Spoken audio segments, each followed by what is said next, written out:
오늘 같이 본문을 같이 한번 먼저 오늘은 좀 읽고 시작했으면 좋겠는데요. 요한복음 15장 14절에서부터 8절에 있는 말씀까지 같이 한번 짧으니까요.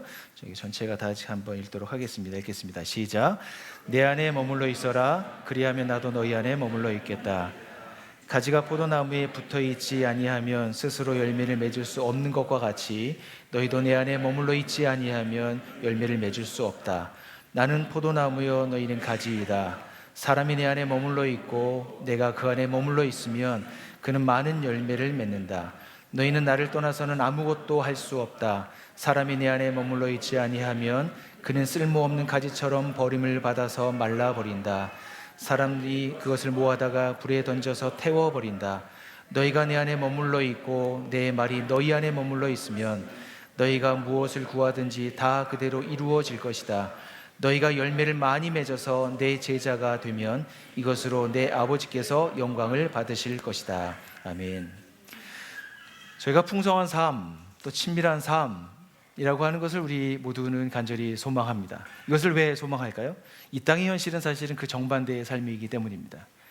나를 있는 모습 그대로 받아들여주는 어떤 사람, 그게 서로 연인의 관계일 수도 있고요, 또 부부의 관계일 수도 있고요, 부모와 자식의 관계일 수도 있습니다. 나를 정말 있는 모습 그대로 받아들여주는 어떤 공간, 그러한 공동체가 있을 때 사람은 어떻게 될까요? 그 안에서 활짝 피어나게 될 것입니다. 그런데 이 땅의 현실은 그렇게 믿었던 사람, 믿었던 공동체가 우리들에게 아픔을 주고 상처를 주었을 때 우리의 마음은 처음에 가졌던 그 마음을 후회하기에 이르는 경험들이 우리에게 한두 번씩은 있지 않을까 생각합니다. 여러분, 제가 오늘 같이 말씀을 나누게 되는 요한복음 15장에 있는 말씀, 계속 시리즈로 말씀이 되고 있는데, 특별히 요한복음 15장에서 말씀하고 있는 핵심의 메시지 하나는 열매를 많이 맺는다는 것입니다. 그 조건은 내가 내 안에, 내가 내 안에, 내 말이 너희 안에, 너희가 내 안에 있으면 이라고 하는 조건이 붙어 있을 때 열매를 풍성하게 맺는다고 말씀하고 있습니다. 여러분, 이것의 가장 전제는 지난주에 말씀드렸듯이 관계에 있습니다. 모든 것은 관계로 엮여져 있어서 그 관계를 통해서 우리는 친밀함을 누리기도 하고요, 관계가 깨어지면 황폐함을 누리는 것이 바로 우리들의 삶의 현실입니다. 여러분, 관계 중에서도 오늘은 특별히 더 깊은 관계, 그 친밀한 관계로 저희가 말씀을 나누면서 함께 그것을 경험하는 은혜가 있기를 간절히 소망합니다. 여러분, 성경에서 얘기하고 있는 친밀함의 완전한 모습이 여러분 있다는 것을 아십니까? 오늘 예수님께서는 예수님과 제자들과의 친밀한 관계를 첫 번째 간절히 소망하셨습니다. 4절에 보면 내 안에 머물러 있어라. 그리하면 나도 너희 안에 머물러 있겠다라고 말씀을 하십니다. 여러분, 이것은 뭐냐면 사랑의 표현입니다. 내가 너를 사랑해. 또 나와 함께 살자. 여러분, 한 남자가 한 여자에게 프로포즈할 때 하는 그 마음의 속에 있는 깊은 곳은 무엇인가요? 함께 있고 싶은 겁니다. 하나가 되고 싶은 겁니다. 운명 공동체가 되고 싶은 겁니다. 그런 것이 연결이 돼서 어떻게 해요? 결혼이라고 하는 아름다운 열매를 맺게 되죠. 여러분, 이것이 과거입니까? 지금도 진행되고 있으십니까? 그런 뜨거운 마음들이 있으십니까? 여러분, 요한복음 15장에서 얘기하고 있는 이 본문 말씀은 잘 기억하셔야 될 게 예수님께서 제자들에게 하시는 고별 설교와 같은 메시지입니다. 내일이면 예수님께서 십자가에 돌아가셔서 제자들을 더 이상 볼 수 없습니다. 예수님께서 하고 싶어 하시는 말씀의 가장 엑기스를 이 가운데서 담지 않았을까요? 여러분이 부모님이라면, 이제 저희 아이가 학교에서 이렇게 2박 3일 이렇게 수련회를 가거든요. 수련회 갈 때 그냥 보내나요? 돈 주고 보내고 그냥 보내나요? 아니죠. 야, 너 거기 가서 이런 위험한 일 하면 안 돼. 너 가서 조심해야 돼. 그러면 큰일 난다. 이런 얘기를 하겠죠. 아이가 좀 더 장성해서 해외여행을 간다. 그것도 배낭여행을 간다. 그러면 어떻게 해야 될까요? 위급 상황에 칠 수 있는 SOS 이런 것들 만들어서 그 가운데서 쪽지에 넣어놓거나 하지 않겠습니까? 무엇인가 자기가 사랑하는 존재가 자기를 떠난다고 했을 때 사람들의 인지상정으로 그 존재가 더 안전하게 무엇인가를 경험하고 성숙해 가기를 소망하는 것이 바로 우리의 마음이 아닐까 생각합니다. 예수님의 마음도 그러셨습니다. 여러분, 저희가 네트워크 교회라고 했는 교회를 지금 저희가 이제 분립하고 함께 이 자리에 있는데요. 김효국 대표 목사님이 어떤 마음이었을까 이런 생각을 한번 해봤어요. 이 말씀 묵상하다가 대표 목사님들 5명의 대표 목사님 같이 모아놓고 목사님이 잘 할 거야. 신뢰하고 믿어. 이런 메시지를 우리에게 정말 신뢰를 이렇게 보내주세요. 예전에 그냥 김효국 대표 목사님과 한 사역자로 있을 때와 다르게 거의 같은 레벨로 이렇게 대우해 주시는 것들을 제가 많이 느끼거든요. 우리 대표 목사님들이 같이. 근데 그 마음에 무엇이 있냐면 정말 여기 있는 이 새내기 대표 목사들이 정말 잘 해야 될 텐데, 이 교회가 지속 가능하게 될 수 있도록 우리 성도 리더들과 함께 잘 세워가서 될 텐데, 이 한국적 상황에서, 황폐한 한국교회 상황에서 건강한 교회가 잘 세워져서 나들목에서 누렸던 것이 5개의 지역에서 잘 뿌리 내리고 잘 자라서 열매를 맺으면 좋겠는데 하는 마음이 김효국 대표 목사님의 마음이 아니셨을까 하는 마음이 들기도 했습니다. 여러분, 예수님께서는 제자들과 친밀한 관계를 맺기를 원하셨습니다. 그런데 더 나아가서 중요한 것은 그 친밀한 관계를 맺기를 원하셨던 것은 사실은 예수님이 그 친밀한 관계를 이미 누리고 있으시기 때문이었습니다. 예수님과 하나님이 친밀한 관계입니다. 여러분, 요한복음 14장 10절과 11절에 있는 말씀을 저랑 같이 한번 읽도록 하겠습니다. 시작. 내가 아버지 안에 있고 아버지께서 내 안에 계시다는 것을 내가 믿지 않느냐? 내가 너희에게 말하는 말을 내 마음대로 하는 것이 아니냐? 아버지께서 내 안에 계시면서 자기 일을 하신다. 내가 아버지 안에 있고 아버지께서 내 안에 계시다는 것을 믿어라. 믿지 못하겠거든 내가 하는 그 일을 보아서라도 믿어라. 여러분, 아버지 되시는 성부 하나님과 아들 되시는 성자 예수님, 이 둘의 관계는 부자의 관계이지 않습니까? 아버지와 아들의 관계, 이미 그 안에서 친밀한 관계를 누려서 이미 우리는 하나이다. 내가 그 안에 그가 내 안에 이미 있다라고 하는 것을 알고 우리에게 말씀해 주고 있습니다. 여러분, 이것은 하나님께 아들이셨던 예수님께서는 일반 선지자처럼 어떤 사역의 부분을 맡아서 사역을 감당하고 거기서 끝내는 분이 아니었고요. 태초부터 시작된 하나님의 천지를 창조하시면서부터 시작해서 인간의 타락으로 말미암아 그 아파하는 것에 동참하셨고 그것을 회복하기 위해서 자신이 이 땅에 내려오셨던 것이 바로 하나님의 아들이신 예수 메시아.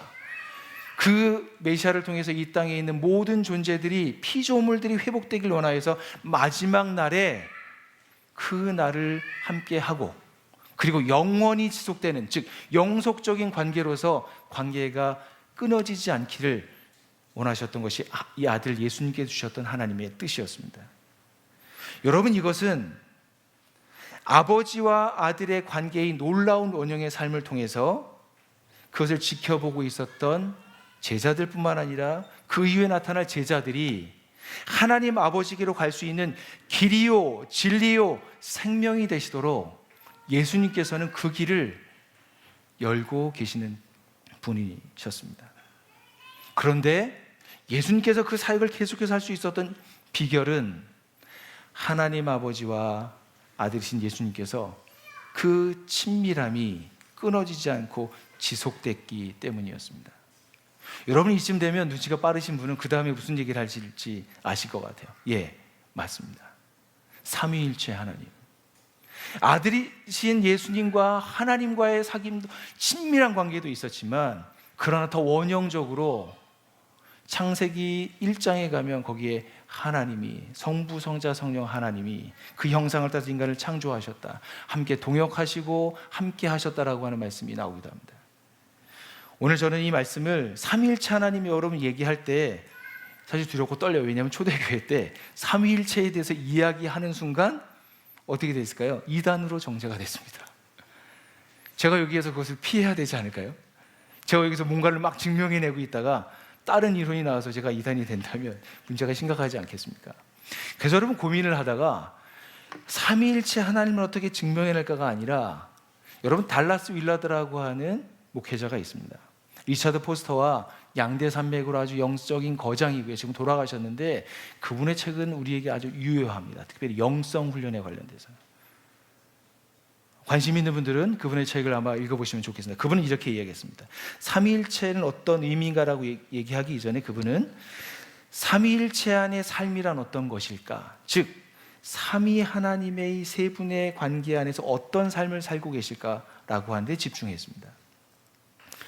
삼위일체라고 하는 그 이름 안에는요, 세 분의 성품과 정체성과 관계의 역동과 그 안에 관계를 통한 실제가 그 가운데 있습니다. 그 중에 첫 번째 성령 하나님에 대해서 소개해 드리도록 하겠습니다. 여러분 요한복음 14장과 요한복음 16장에 있는 말씀이 있는데 14장은 우리 자매님들이 한번 읽어주시고요, 16장은 우리 형제님이 한번 읽겠습니다. 먼저 자매님부터 읽겠습니다. 시작. 그러나 보혜사 곧 아버지께서 내 이름으로 보내실 성령께서 너희에게 모든 것을 가르쳐 주실 것이며 또 내가 너희에게 말한 모든 것을 생각나게 하실 것이다. 그러나 그분 곧 진리의 영이 오시면 그가 너희를 모든 진리 가운데로 인도하실 것이다. 그는 자기 마음대로 말씀하지 않으시고 듣는 것만 일러주실 것이요 앞으로 올 일들을 너희에게 알려주실 것이다. 또 그는 나를 영광되게 하실 것이다. 그가 나의 것을 받아서 너희에게 알려주실 것이다. 아멘. 여러분, 성령 하나님께서 행하시고 계시는 것은 무엇이냐면 예수님께서 하셨던 일을 생각나게 하시고요, 예수님께서 하셨던 말했던 것들을 그들에게 보여주신다고 말하고 있습니다. 진리 가운데로 인도를 하고요, 앞으로 장차 일어날 일을 얘기하는 것을 성령이 지어서 하시는 것이 아니고 아버지께로부터 받은 것을 그대로 말씀해 주고 있다라고 하는 것입니다. 그래서 그는 나를 영광되게 할 것이다. 나의 것을 받아서 너희에게 알려주실 것이다 말씀하고 있습니다. 여러분, 저를 한번 보세요. 예수님께서 행하셨던 진리가 있습니다. 그 진리를 사람들이 받아 누렸을 때 어떻게 무슨 일이 일어나면 사람들한테 그것이 내 안에 믿어지는 일이 일어납니다. 그 일을 누가 하시냐면 성령께서 하신다라고 하는 것입니다.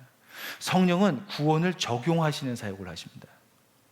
그래서 성령께 붙어 있는, 특별히 지금을 살아가고 있는, 현대를 살아가고 있는 우리들에게 이 성령 하나님은 너무 중요합니다. 성령 하나님의 인도하심을 받아 따라가는 삶이 있을 때 우리는 곁길로 가지 않고요, 곁길로 가다가도 돌아와서 풍성한 삶, 친밀함의 결정체인 주님과 함께하는 삶을 누리게 됩니다. 여러분, 두 번째는 예수님입니다. 여러분, 특별히 예수님은 마가복음 10장 45절에 인자는 섬김을 받으러 온 것이 아니라 섬기러 왔으며 많은 사람을 구원하기 위하여 치를 몸값으로 자기의 목숨을 내주러 왔다. 여러분, 예수님은 자기 자신을 위해서 온 분이 아니라 누군가를 위해서 자신을 희생하기 위해서 오셨다고 말씀하고 있습니다. 특별히 죄값으로 지불하기 위해서, 죄인을 구원하기 위해서 오신 분이 바로 예수님이라고 말씀하고 있습니다. 자기 목숨과 바꾸는 것입니다. 그게 예수님이십니다. 또한 더 나아가서 그 예수님은 누가복음에 아버지, 만일 아버지의 뜻이면 내게서 이 잔을 거두어 주십시오. 그러나 내 뜻대로 되게 마시고 아버지의 뜻대로 되게 하여 주십시오. 여러분, 예수님은 누구의 뜻을 이루기 위해서 이 땅에 오셨냐고 얘기하냐면 예수님은 하나님 아버지를 위하여 이 땅에 오셨다고 말하고 있습니다. 십자가를 지는 그 자리에서 피하고 싶었지만, 나는 그것을 넘어서고 도망가고 싶었지만, 그러나 내 뜻대로 마옵시고 아버지의 뜻대로 되기를 원합니다. 즉 하나님의 뜻을 이루기를 위해서 이 땅에 오신 분이 누구셨습니까? 예수 그리스도, 예수 메시아였습니다. 마지막으로 여러분, 성부 하나님이십니다. 여러분, 공관복음에는 두 번의 성부 하나님의 음성이 들립니다. 첫 번째는 예수님께서 세례 요한에게 세례를 받을 때 그 음성이 하늘로부터 비둘기와 함께 들리게 됐고요. 두 번째는 베드로와 요한과 야곱과 함께 변화산이라고 하는 산에 올라갔을 때 그곳에서부터 하늘의 문이 열리면서 들렸던 소리가 있습니다. 그 말씀이 여러분 오늘 기록되어 있던 마태복음 17장 5절에 있는 말씀인데, 오늘 말씀 변화산에 있는 맥락에서 기록된 말씀입니다. 같이 한번 읽겠습니다. 시작. 베드로가 아직도 말을 하고 있는데 갑자기 빛나는 구름이 그들을 뒤덮었다. 그리고 구름 속에서 이는 내 사랑하는 아들이다. 나는 그를 좋아한다. 너희는 그의 말을 들어라 하는 소리가 들려왔다. 여러분, 하나님께서는 이 땅에서 하나님의 뜻을 행하고 있는 아들 예수 그리스도를 어떻게 하십니까? 그분이 행하고 있는 말을 너희는 들어야 한다. 그분이 행하고 있는 것에 대해서 예수님께서는 어떻게 하냐면 개런티 해주고 계십니다. 하나님께서. 그분이 바로 하나님이세요. 여러분, 하나님 하면 세 분의 이 하나님, 성부, 성자, 성령이 제 위에 있다고 생각하고 계신 분이 있지 않습니까? 사실 제자들은, 예수님의 제자들이 내가 수제자야, 내가 위에 앉을 거야, 이 싸움을 계속해서 했습니다. 그들에게는 제자들과의 관계가 있었겠지만 그 친밀함의 깊이는 그 자신 안에 있는 높은 데 앉고자 하는 욕망이 올라오는 한 이 친밀함은 계속해서 좌절되고 깨졌을 것입니다. 제자 공동체 안에서. 그런데 하나님의 공동체, 삼위일체 하나님의 공동체 안에서는 그렇지 않았습니다. 서로 은혜롭고 서로 이타적이고 서로 섬기면서 서로를 높이고 있는 관계, 그것이 삼위 하나님의 일체가 되셨던 하나님의 관계이셨습니다. 즉 성부, 성자, 성령은 그 안에서 친밀함의 원형을 유지하고 계셨습니다. 아주 겸손하셨고요, 아주 온유하셨습니다. 즉 아들은 아버지께 복종하고 아버지는 아들을 기뻐하며 영화롭게 하시고 아들은 성령에 이끌리시고 성령은 모든 사람에게 아들을 기억나게 하셨습니다. 그리고 마지막으로 아버지는 성령님을 보내신 분이셨습니다. 여러분, 친밀함이라고 얘기했을 때 그 근원은 성부, 성자, 성령 하나님의 그 친밀한 관계 안에서 누리는 완벽함, 그 원형, 그곳에 친밀함을 누릴 수 있는 근원이 그 가운데 있습니다.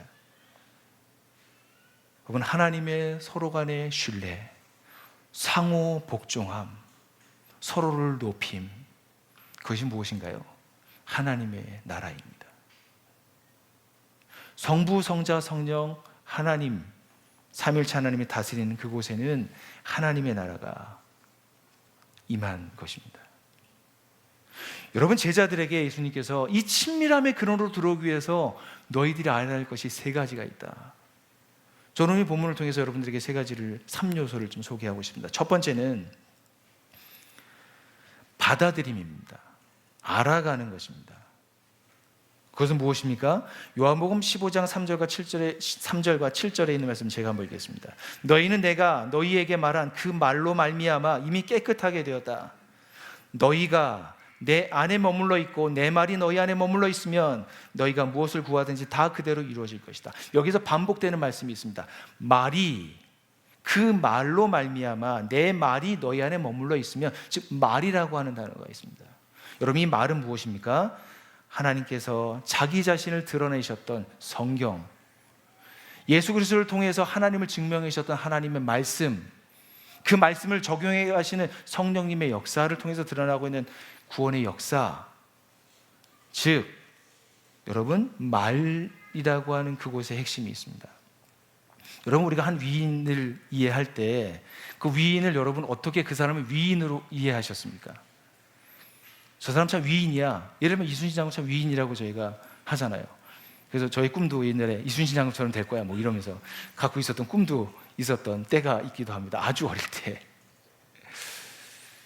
그런 꿈을 한 번씩 다 꿔보시잖아요. 위인. 여러분, 위인을 어떻게 이해하십니까? 근데 위인을 얘기할 때요, 여러분 그분의 행적을 이해해야 되잖아요. 그래서 위인전을 읽습니다. 그가 어떻게 살아왔는지에 대한 역사를 읽습니다. 좀 더 자세하게 그를 이해하기 위해서 자서전을 읽죠. 여러분, 하나님의 자서전이 무엇입니까?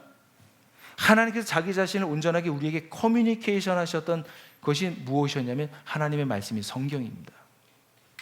성경은 무엇이냐면 하나님에 대해서, 하나님이 어떤 일을 하시는지, 어떤 일을 하시는지, 마지막에 완성하실지에 대해서 아주 구체적으로 우리에게 말씀하고 있는 객관적인 진리입니다.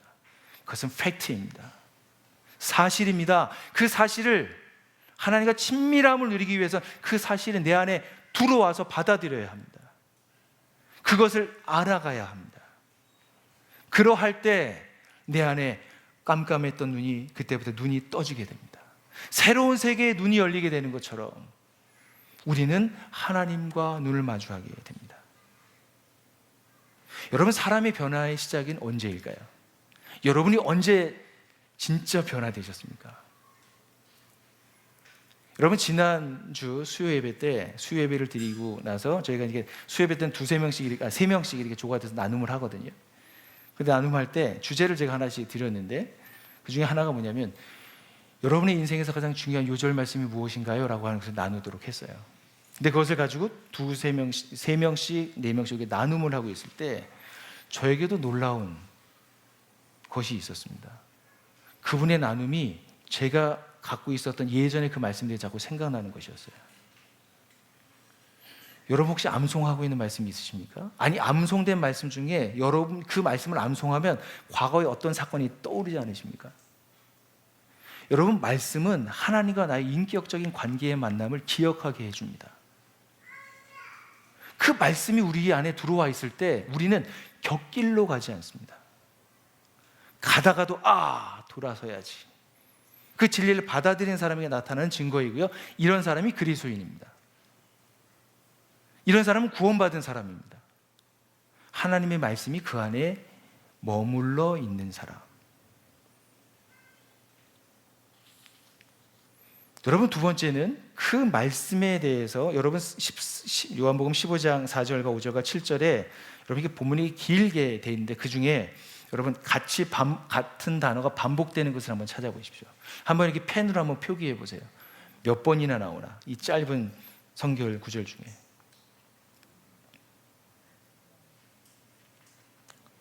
한번 같이 한번 볼까요? 4절에 머물러 있어라. 그렇죠?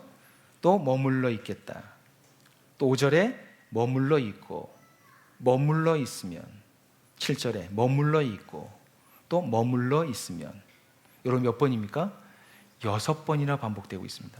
여러분, 얼마나 중요하면, 얼마나 우리에게 예수님께서 간절히 그의 제자들에게 말씀하고 싶으면 그들에게 닥쳐올 고난과 핍박을 그들이 이기고 서도록 하기 위한 묘책을 말씀하시는데, 그 묘책이 뭐라고요? 머물러 있으면. 개역성경은 거하는 것입니다. 여러분이 거하다라고 하는 성경의 원어의 의미는 명령입니다. 거해라, 거하십시오, 이렇게 하는 게 총유형이 아니고요, 명령, 거하라, 머물러라 라고 하는 명령입니다. 근데 이 단어의 특징은 지속성이 있습니다.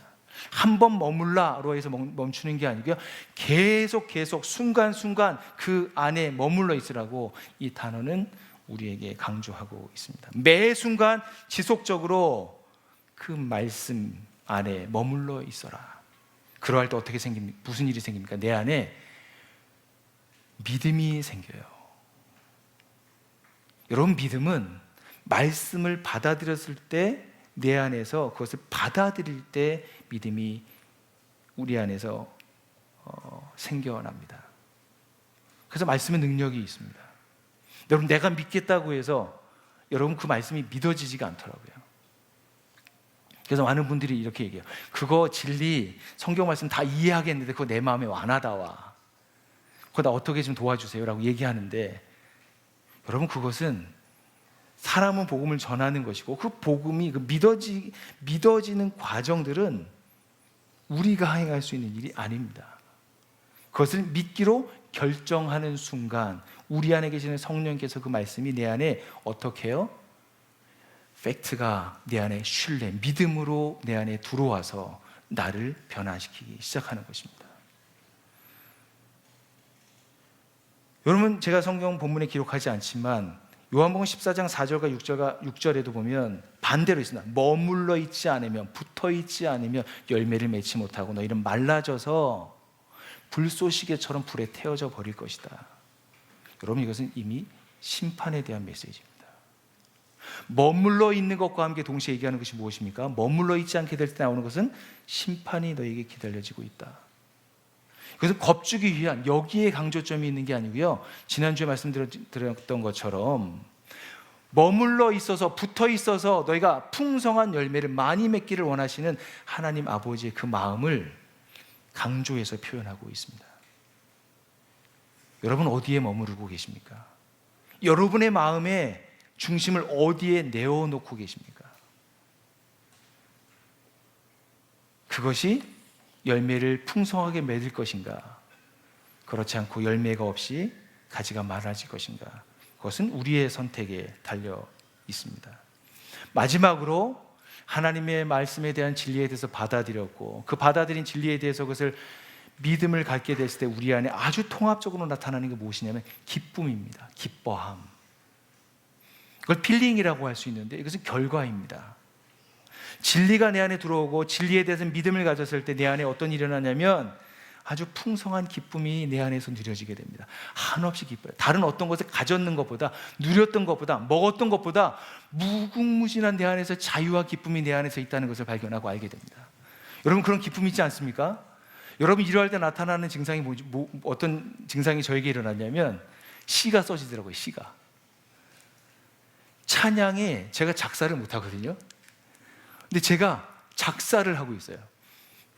그때 제가 기록을 해놨어야 되는데 기록을 안 해놔가지고 찬양으로 못 옮겼는데, 어떤 일이 일어나냐면 찬양의 곡조가 있는데 자유롭게 곡조가 움직이면서 내 안에 가사가 폭발적으로 나옵니다.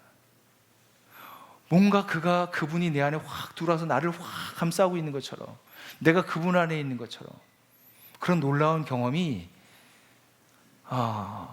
저에게도 있고요. 아마 여러분들에게도 아마 그런 경험도 하신 분도 있을 것입니다. 여러분, 중요한 것은 이것입니다. 이것을 경험하느냐 경험하지 못하느냐가 아니고요. 이것은 결과입니다. 하나님의 말씀인 진리를 내가 받아들여서 그것이 내 삶에 있어서 믿기로 결정한 신뢰가 있는가, 그에 따른 결과로서 이러한 일이 우리 가운데 있게 됩니다. 여러분, 이러할 때 새로운 풍성한 열매가 우리에게 삶에서 맺혀지게 되는 것이죠. 자연스럽게. 그래서 여러분, 우리를 통해서 맺혀지는 열매가 회심하는 일들, 누군가에게 복음을 전했는데 그 사람이 하나님께로 돌아오는 일들, 낙심한 사람에게 하나님의 말씀으로 그를 세워주고 기도해 주었는데 그가 일어나는 경험들, 내가 지키고 있는 어떤 사회에서 일하고 있는 그곳에서 내가 그것을 지키고 있기 때문에 더 이상 이 조직이나 사회나 학교가 더 이상 망가지지 않는 것, 그것이 바로 지켜내는 열매입니다. 내 자녀에게 내가 성격대로 하지 않고 내 자녀를 하나님의 말씀대로, 하나님의 시각으로 자녀를 보고 그를 기다려주는 것, 그에게 하나님 말씀대로 교훈하는 것, 섬겨주는 것. 저 뒤에 우리 자녀들 키우고 있는 우리 부모님들이 있는데, 아이들, 이 어릴 때 아이들에게 손이 얼마나 많이 가요. 사실은 인생에서 가장 암흑기가 아이를 낳고 한 2년에서 3년 정도가 그때가 아닐까 생각합니다. 우리 자매님들 힘내십시오. 우리 엄마들 이 시간 잘 이겨나가셨으면 좋겠습니다. 우리 함께하는 가족들이 잘 도왔으면 좋겠습니다. 영적인 공급, 우리 남편들이 회사에서도 힘들고 어렵지만 집에 돌아와서도 함께 아내를 돕고 아이들을 씻기고 먹이고 입히는 것, 그것이 바로 무엇입니까? 우리 안에서 일어나는 풍성한 열매의 결과들입니다. 여러분, 이제 이런 친밀한 관계로 이제는 우리들을 초청하시고 계시는 하나님의 메시지가 있습니다. 저는 여러분들에게 이 세 가지를 소개하고 오늘 말씀을 마치도록 하겠습니다. 첫 번째는 친밀함의 방해의 원인을 제거하자라고 하는 것입니다. 여러분, 열매를 맺고 결실하는 것은 참 중요한 것 같습니다. 그런데 그 과정에 뭐가 끼냐면 해충이 낍니다. 벌레가 나타나서요, 그 풍성하게 건강한 열매를 맺도록 하는 것을 막는 병충해가 있습니다. 질병이 있어서요, 거기에서 열매로 가야 될 양분을 그 중간에서 인터셉트, 발음이죠, 하는 병충해가 있어요. 여러분, 이걸 잘 기억하십시오. 건강한 가지가 마른 가지가 되어가는 것은 무엇 때문이냐면, 떨어져 있는 것들도 있겠지만 우리 안에 병충해가 일어날 때 그런 일이 일어납니다. 여러분, 이 병충해는 누구에게나 열려져 있습니다. 그 중에 한 사람이 누구인지 아십니까? 예수님의 12제자 중에 한 제자가 있었습니다. 그 제자는 만찬의 자리에서도 이 가운데 나를 팔 자가 있다 라고 말씀하셨음에도 불구하고, 그것을 들었음에도 불구하고 그는 거기서 돌아서지 않습니다. 그래서 그는 예수를 팔게 되는 일을 하는 가룟 유다, 그는 예수의 나무에서 떨어져 버린 가지의 대표적인 예라고 할 수 있습니다. 그런데 여러분, 이 병충해는 한 가지를 말리는 데만 끝이 아니고요, 건강한 가지로 옮겨가서 또 그것에 전염을 시켜버립니다. 너만 못 사는 게 아니라 너도 못 살아야지. 근데 그거는 이기적인 자기를 위해서거든요. 병충해는. 여러분, 근데 열매는 누구를 위해서 맺는 줄 아십니까? 열매는 포도나무 자기 자신을 위해서 맺지 않습니다. 열매는 누군가에게 주기 위해서 맺거든요. 근데 병충해는, 이 해충은 자기를 위해서 모든 것을 빨아들입니다. 여러분, 우리에게 이런 것이 있는지 조심하십시오.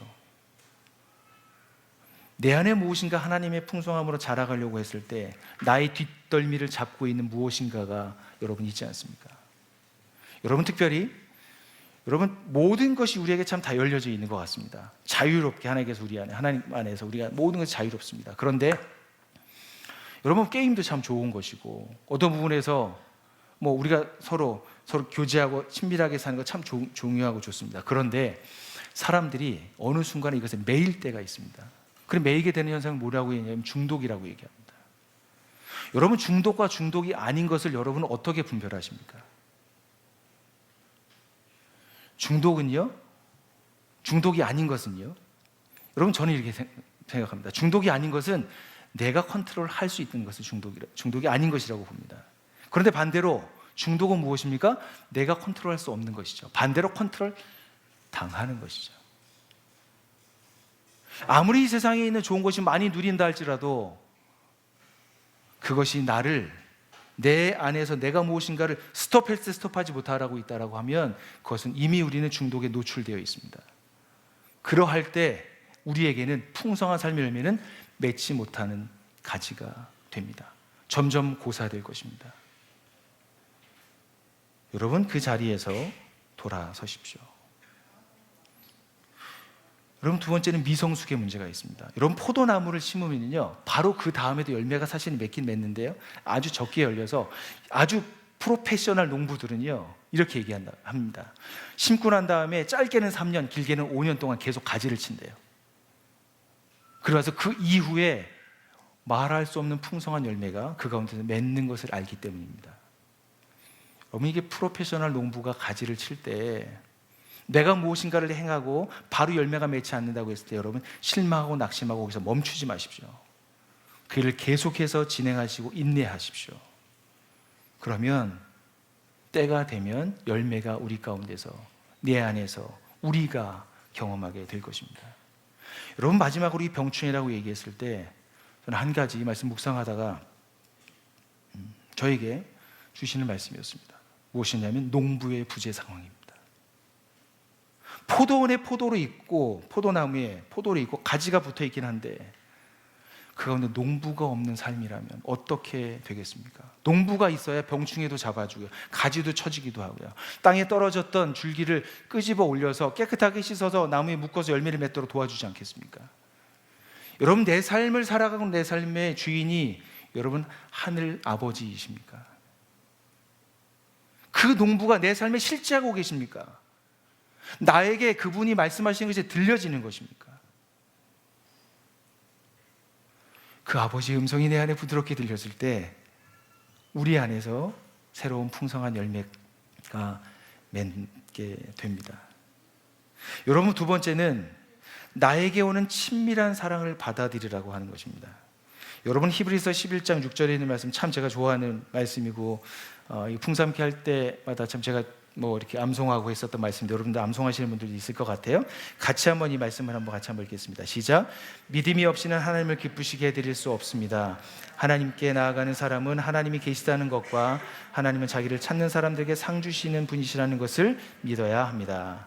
여기서 여러분, 하나님을 믿는 사람들, 그 사람들은 어떤 사람이 하나님이 계시다는 것과 그에게 나가는 자들에게 상 주시는 이심을 믿어야 한다라고 얘기합니다. 여러분, 믿음에 대해서 얘기합니다. 하나님께서는 우리들을 사랑하십니다. 하나님은 우리들에게 사랑해서 자기의 아들을 우리에게 보내주셨습니다. 우리가 여러분 약할 때, 죄인 되었을 때, 연약했을 때 하나님의 사랑이 우리에게 확증되셨습니다. 근데 우리는 그리스도인이 되고 난 다음에 이상하게 무엇인가를 기도를 잘하고, 무엇인가를 예배를 잘하고, 무엇인가 하나님께 드릴 것을 잘 드렸을 때 하나님 앞에 담대하게 나아갈 수 있다고 착각하고 있습니다. 여러분, 우리는 그리스도인이 되었지만 우리는 시작도 그리스도와 함께 시작되고 하나님의 사랑에 의지해서 되었던 것처럼 그리스도인이 된 이후에도 우리의 삶에 지속하여 하나님의 뜻을 행하면서 열매를 맺기 위해서는 하나님과 그리스도에게 붙어 있어야 합니다. 우리의 못난 모습 때문에 여러분 기도하지 못하신다고요? 아닙니다. 여러분, 내가 무엇인가 실수했을 때 여러분 기도의 자리로 나아가지 못하신다고요? 아닙니다. 그럴 때 더욱더 하나님께로 나아가셔야 합니다. 여러분, 여기에서 이 히브리서 기자가 얘기할 때 하나님을 찾는 사람들에게 상 주시는 이심을 믿어야 할지는, 여기서 상이 무엇일까요? 상. 여러 가지가 있잖아요. 표창장도 있고요, 잔치상도 있고요, 배불리 먹도록 여러 상이 있지 않겠습니까? 그런데 이 말씀의 핵심은 하나님 자신을 주시는 것입니다. 여러분, 하나님께로 나아갈 때 하나님 자신을 우리에게 주십니다. 그 사랑을 받아들이십시오. 거부하지 마십시오. 혼자 살려고 아둥바둥하지 마십시오. 하나님을 찾아 나갈 때 하나님은 안타까워하셔서 진짜 자기를 다 쏟아서 우리에게 주시는 것입니다. 그리고 그 안에서 친밀함을 누리면서 너 나와 함께 상에서 먹고 마시자. 여러분, 이 세상에 사시는 것을 경험하기는 어려운 것인 것 같습니다. 그런 것이 벌어지는 곳이 어디입니까? 그래도 그것을 간접적으로도 경험할 수 있는 것이 바로 이 예배의 자리입니다. 여러분, 이 예배의 자리에 오실 때 어떤 마음으로 오십니까? 오늘 하나님께서 나에게 주시는 그 핵심적인 것은, 메시지는 무엇일까? 드리려고 오십니까? 나를 어떻게 사랑한다고 말씀하실까? 그런 기대감을 갖고 오십니까? 여러분, 극장에 가실 때 기대가 있잖아요. 제가 오랜만에 이번 주에 아내하고 영화를 정말 봤거든요. 최근에 개봉했던 영화를 봤습니다. 작품성이 너무 좋다고 해서 봤는데 뭔가 기대감을 가지고 이제 가서 영화를 봤거든요. 근데 역시 보고 났더니 그 감독처럼 그 영화도 그렇더라고요. 예, 그 기대만큼, 그게 또 이상이기도 했습니다. 하나님 앞에 나갈 때 상 주시는 이심을 믿어야 하는데 그 상이 무엇일까? 여러분 자신은 누구를 추구하며 가십니까? 하나님께로 나아갈 때 하나님, 저 이거 들어주세요. 하나님, 저 이거 필요해요.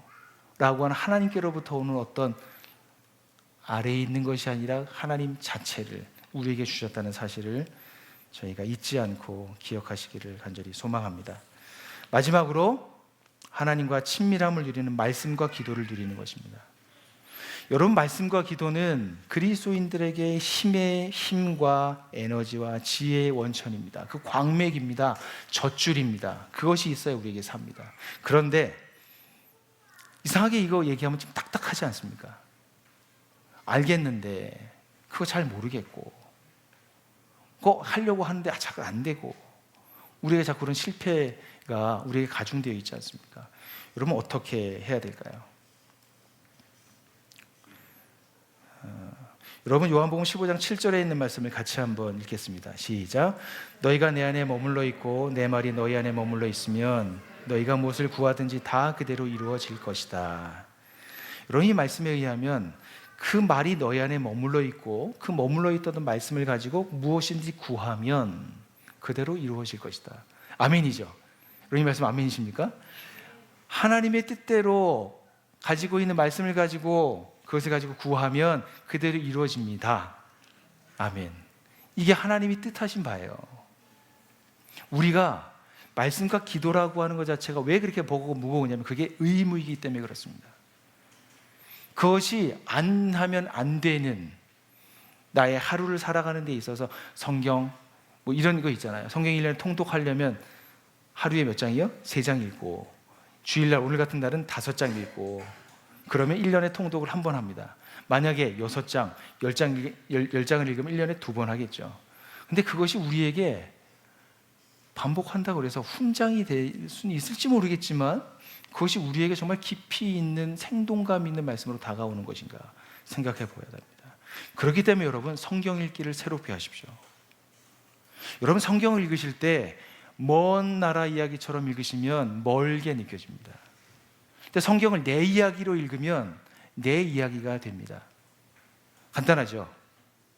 성경에 나와 있는 말씀 중에 그들, 너라고 있는 단어에 자신의 이름을 대입해서 읽어보십시오. 성경을 여러분 3인칭으로 읽지 마시고 1인칭으로 읽으십시오. 하나님께서 특별하게 나에게만 말씀하시는 비밀 편지로 그 말씀을 대하기 시작하십시오. 그렇게 되면 그 말씀이 나에게 말을 걸어옵니다. 말을 걸어오고요, 그 말씀이 내 안에 들어와서 새로운 일을 시작하는데 그것이 무엇입니까? 하나님 말씀을 생각하는 것이 묵상입니다. 묵상. 그 묵상이 발전하면 무엇으로 발전하냐면 기도로 변화됩니다.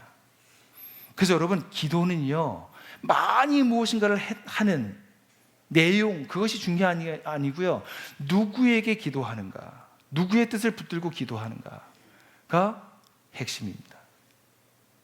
여러분, 우리가 많이 기도해도 응답이 안 되는 이유는 하나님의 마음을 살피지 않고 있을 때 그렇습니다. 여러분, 제가 저희 자녀들에게 어떤 마음이 있을까요? 우리 자녀들이 우리 이번에 이런 일이 있었거든요. 우리 딸이 용돈을 좀 제대로 달라 이런 얘기를 했어요. 용돈을 제대로 달라. 지난주에 주일날 올라가서 세 아이가 앉혀놓고 했는데 용돈을 우리에게 좀 주십시오 얘기하는 거죠. 부모로서 용돈을 주고 싶을까요? 안 주고 싶을까요? 많이 주고 싶죠. 그런데 거기에 전제가 있죠. 뭐가요? 니네들 마음대로 살면 준 것도 뺏을 수 있어. 너무한가요? 근데 거기에서 더 잘하면 플러스가 있을 거야.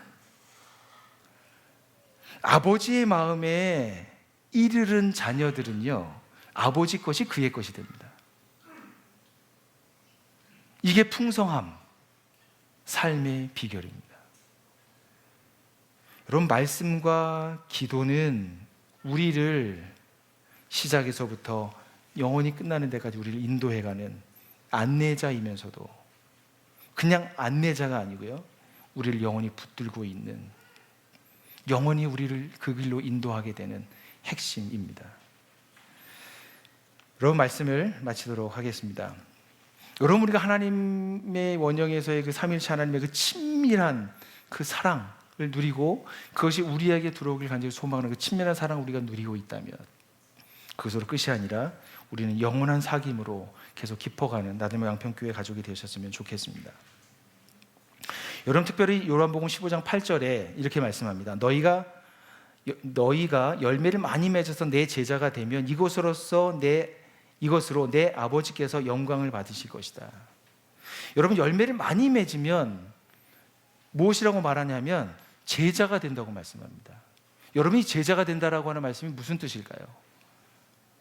여러분이 제자가 된다라고 하는 이 말씀의 가장 핵심의 부분은 뭐냐면 너희는 하나님께로 인정받은 개런티된 제자라고 하는 뜻입니다. 하나님이 인정한다라고 하는 뜻입니다. 너 앞으로 내 제자야. 여러분, 이 스승이 제자를 삼을 때 되게 신중하게 삼는 거 아시나요? 아무나 제자 삼지 않잖아요. 즉, 너는 앞으로 나를 드러낼 수 있는 제자의 삶을 살 것이야. 그것이 바로 영광된 일이야 라고 하는 것을 개런티하고 계신다는 것입니다. 여러분, 이 세상은 정말 황폐한 것 같습니다. 황폐한 땅에서 좀 더 잘 살기 위해서 돈과 명예와 성과 다양한 성공들을 우리가 추구한다면 여러분, 그것들이 무너지는 순간 우리도 동시에 무너질 것입니다. 그러나 그것을 의지하지 않고, 그것은 필요하나 그것을 영원히 의지하지 않고 우리에게 영원한 삶을 주시는 삼위 하나님과의 그 친밀함, 그 주님의 풍성함을 누리길 간절히 소망하는 마음이 있다면 이 세상에 사라질 때 우리는 영원히 주님과 함께 빛나게 될 줄로 확신합니다. 그래서 이번 한 주간이 영원한 사귐으로 나아가는 그 성삼위 하나님과 친밀함을 맺어가는 더 깊어져가는 한 주간 되시기를 간절히 소망합니다. 시간에 같이 우리 들은 말씀을 생각하면서 1, 2분간 같이 한번 침묵하도록 하겠습니다.